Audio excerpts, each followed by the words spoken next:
Assalamualaikum warahmatullahi wabarakatuh. Sebelumnya, sempatkan menulis sholawat kepada Rasulullah Shallallahu Alaihi Wasallam di kolom komentar. Insya Allah bisa menjadi bukti kecintaan kita untuk mendapat syafaat kelak di akhirat. Semoga kita tetap dalam keadaan sehat walafiat dan selalu diberikan rezeki yang berlimpah oleh Allah Subhanahu wa Ta'ala. Amin ya Rabbal Alamin. Saudara-saudaraku yang dirahmati Allah, salat adalah tiang agama, kewajiban utama dalam Islam, dan bentuk ibadah yang paling langsung menghubungkan hamba dengan Tuhannya. Dalam sehari semalam, umat muslim diperintahkan untuk mendirikan salat 5 waktu sebagai bentuk ketaatan, pengingat diri, dan penyucian jiwa. Namun, tak sedikit dari kita yang melaksanakan salat secara lahiriah, namun ternyata hati dan perilakunya tidak mencerminkan kedekatan dengan Allah Subhanahu wa Ta'ala.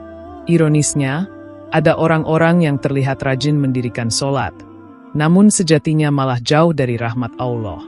Mereka tidak mendapatkan cahaya dan keberkahan dari salatnya karena niat dan sikap dalam ibadah itu ternoda oleh sifat-sifat yang dibenci oleh Allah dan Rasul-Nya.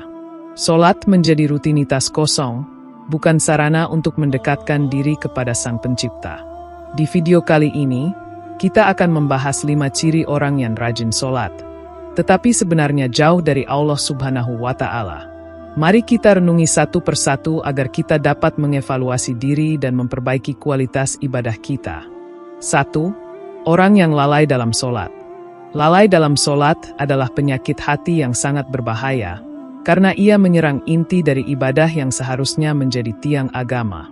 Allah Subhanahu wa Ta'ala berfirman bahwa kecelakaan besar akan menimpa orang-orang yang lalai dalam salatnya, bukan orang yang meninggalkan salat.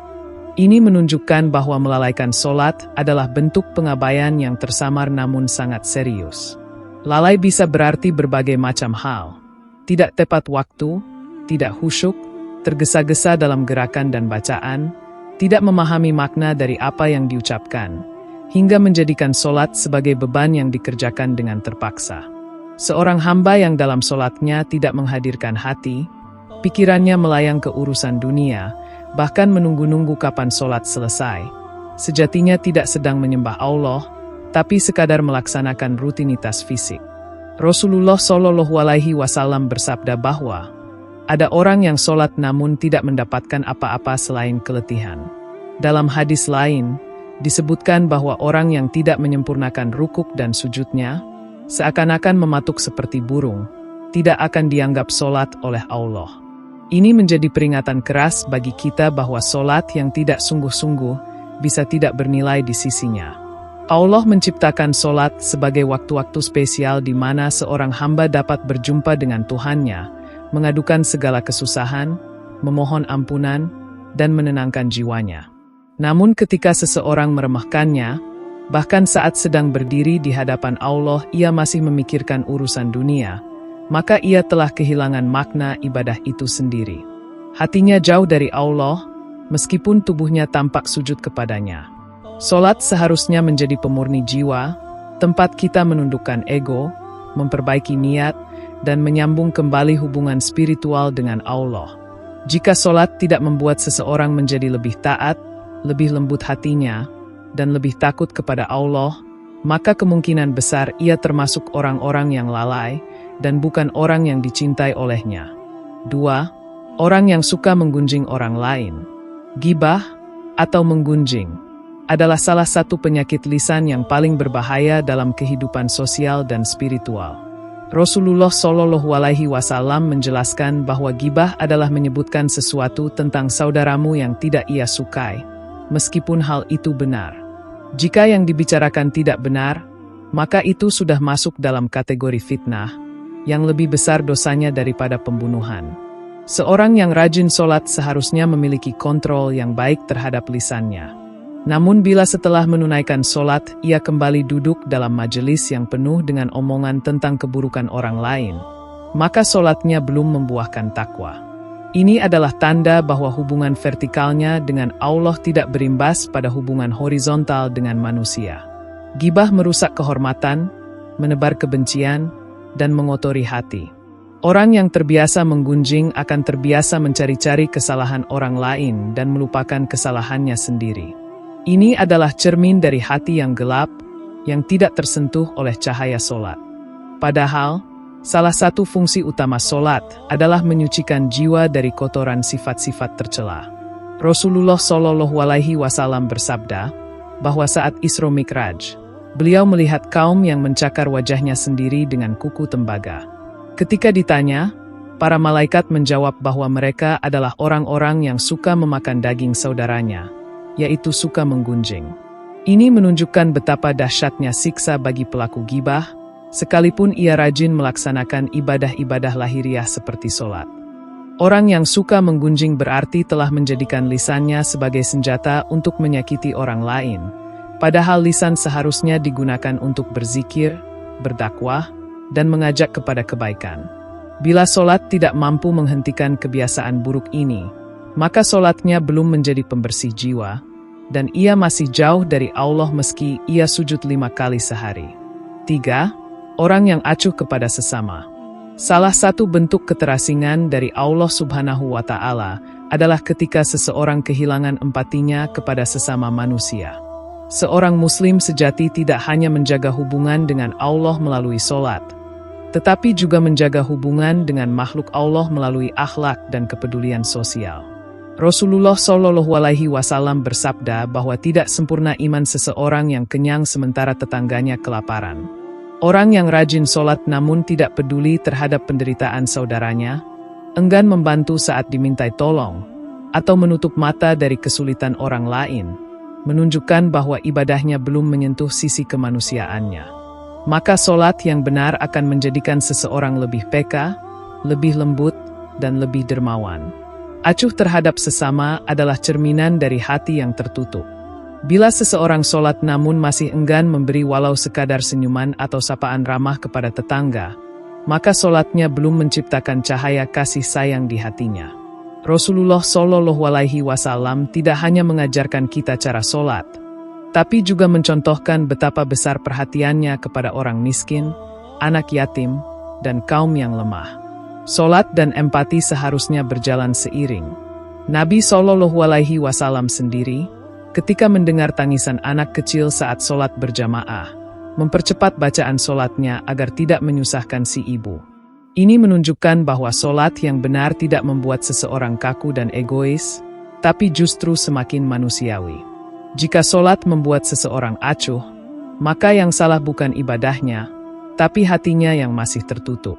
Kesalehan sejati tidak hanya terlihat di masjid, tapi juga di jalanan, di pasar, di rumah, dan di tengah masyarakat. Bila solat seseorang tidak memunculkan semangat untuk membantu, memberi, dan berbagi, maka ada yang keliru dalam niat dan pemahaman tentang ibadah. Orang yang dekat dengan Allah adalah orang yang juga dekat dengan sesama manusia. 4. Orang yang ria. Ria adalah melakukan amal ibadah dengan tujuan agar dilihat, dipuji, atau diakui oleh orang lain. Ini adalah bentuk kesirikan tersembunyi yang sangat berbahaya, karena bisa merusak amal yang secara lahiriah tampak sempurna. Rasulullah Shallallahu Alaihi Wasallam menyebut ria sebagai syirik kecil karena seseorang tidak lagi beribadah semata-mata untuk Allah, melainkan untuk memperoleh popularitas, pujian, atau citra baik di mata manusia. Orang yang seperti ini dalam solat biasanya menunjukkan kehusyukan yang dibuat-buat, memilih solat di tempat-tempat yang bisa dilihat orang lain, atau menyuarakan bacaan dengan keras agar dianggap ahli ibadah. Padahal, keikhlasan adalah syarat utama diterimanya ibadah. Tanpa keikhlasan, amal sebesar apapun tidak akan bernilai di sisi Allah. Rasulullah Shallallahu Alaihi Wasallam mengingatkan bahwa pada hari kiamat akan datang orang-orang yang membawa segunung amal. Namun Allah berfirman bahwa mereka telah mendapatkan balasan mereka di dunia, yaitu pujian manusia. Maka tidak ada pahala di akhirat bagi amal yang tidak diniatkan untuk Allah. Ini adalah peringatan keras bahwa solat yang tidak ikhlas hanyalah sandiwara spiritual yang tidak akan mendekatkan pelakunya kepada Allah. Hati yang dipenuhi ria adalah hati yang tidak mengenal Allah secara benar. Ia lebih takut dinilai buruk oleh manusia daripada oleh Allah. Ini adalah ciri orang yang hatinya jauh dari keikhlasan. Solat yang dilakukan dengan ria, bukan hanya sia-sia, tetapi menjadi dosa karena niatnya yang rusak. Maka kita harus terus memeriksa hati dalam setiap ibadah. Apakah kita melakukannya karena Allah atau karena ingin dilihat manusia? Orang yang benar-benar mengenal Allah akan merasa cukup dengan pandangannya dan tidak membutuhkan pengakuan manusia. Mereka inilah yang benar-benar dekat kepadanya. 5. Orang yang suka berdusta. Dusta adalah akar dari banyak keburukan. Rasulullah SAW menyebutkan bahwa kejujuran membawa kepada kebaikan, dan kebaikan membawa ke surga, sementara dusta membawa kepada kefasikan, dan kefasikan membawa ke neraka. Dalam hadis lain, Rasulullah SAW menyatakan bahwa seorang muslim bisa memiliki banyak kekurangan, tetapi tidak mungkin ia menjadi seorang pendusta. Orang yang rajin sholat namun masih suka berdusta telah mencemari ibadahnya dengan perbuatan yang sangat dibenci Allah. Dusta menunjukkan bahwa ia tidak takut kepada pengawasan Allah dan lebih mengutamakan kepentingan dunia daripada kebenaran. Padahal, dalam setiap sholat ia mengucapkan, Iyyaka na'budu wa iyyaka nasta'in. Hanya kepadamu kami menyembah dan hanya kepadamu kami mohon pertolongan. Namun lisannya tidak jujur, menunjukkan bahwa hatinya belum berserah sepenuhnya kepada Allah. Solat yang benar akan menguatkan kejujuran dalam jiwa. Karena ketika seseorang berdiri menghadap Allah, ia sadar bahwa Allah Maha mengetahui segala isi hatinya.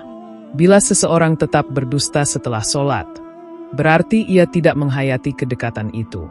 Ia belum mengenal siapa yang sedang ia sembah. Dusta merusak amanah, menghancurkan kepercayaan, dan menjadi sumber kehancuran hubungan antar manusia. Rasulullah SAW bersabda bahwa di antara tanda orang munafik adalah apabila ia berkata, ia berdusta. Bila seseorang menyandang tanda kemunafikan ini meski ia rajin sholat, maka sungguh ia berada dalam bahaya besar. Orang yang dekat dengan Allah akan senantiasa menjaga lisannya dari kebohongan, sekecil apapun. Ia sadar bahwa setiap kata akan dipertanggungjawabkan. Maka bila seseorang masih terbiasa berdusta, itu pertanda bahwa solatnya belum menanamkan rasa takut dan rasa malu kepada Allah di dalam hatinya. Saudara-saudaraku yang dirahmati Allah, solat bukanlah sekadar rutinitas atau gerakan yang diulang 5 kali sehari.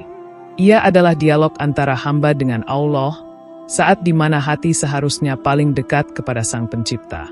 Namun, jika solat hanya menjadi formalitas tanpa menghadirkan kesadaran, maka ia kehilangan makna sejatinya.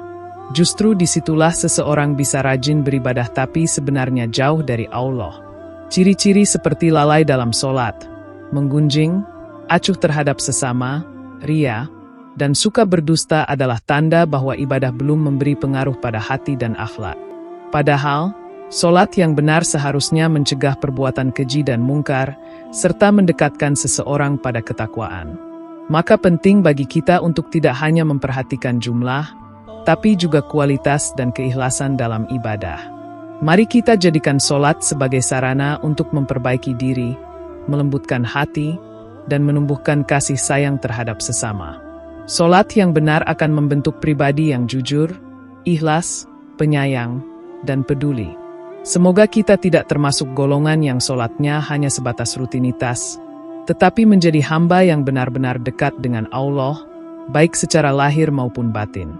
Demikian yang dapat saya sampaikan, semoga yang menyimak video ini sampai akhir, terhindar dari neraka, dan dimasukkan ke dalam surganya. Amin ya Rabbal Alamin.